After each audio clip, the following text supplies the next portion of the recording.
இஸ்ரவேல் ஜனங்கள் எகிப்துல பெருமூச்சு விட்டாங்க, பெருமூச்சு விட்டாங்க. சிவந்த சமுத்திரம் விலகல, அது விலகாது.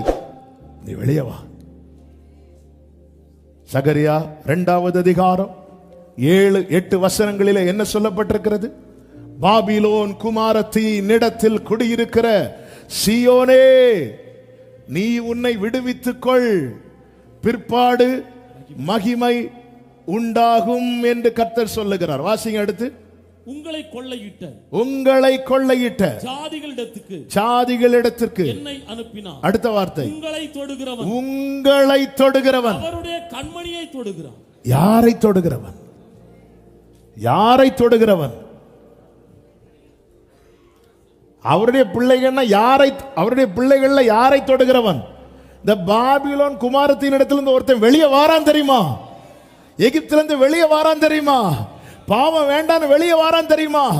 அவனை ஒருத்தன் தொடணும்னு நினைச்சானா?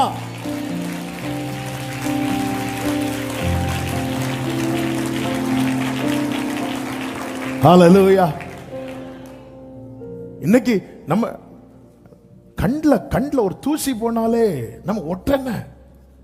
பைக்ல எல்லாம் போகும்போது சில டைம் இந்த பூச்சி அடிக்கும் பாருங்க, பூச்சி இங்கேயே அடிக்கும், இங்கேயே அடிக்கும்.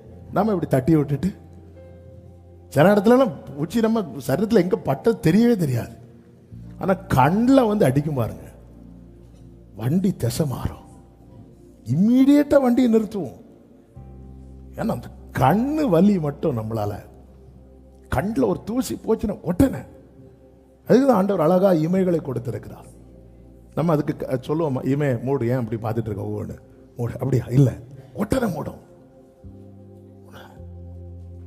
நீ பாவம் வேண்டாம், எகிப்து வேண்டாம், பாபிலோன் வேண்டாம், அசீரிய அனுபவம் வேண்டாம் அப்படி சொல்லிட்டு வெளியே வந்துட்டேன்னா உன்னை ஒருத்தன் தொடுறானா, அவன் என் கண்மணியை தொடுறான். நம்ம எகிப்துல இருந்துட்டு பாவத்தில் இருந்துட்டு அடிமைத்தனத்துக்குள் இருந்த சிம்சோனுடைய கண்ணையை பிடுங்கிட்டாங்க. நம்ம இந்த ஒரு போர்ஷனை மட்டும் கட் பண்ணி வச்சுட்டு உங்களை தொடுகிறவன் என் கண்மணியை தொடுகிறான் என்று சொன்னவரே,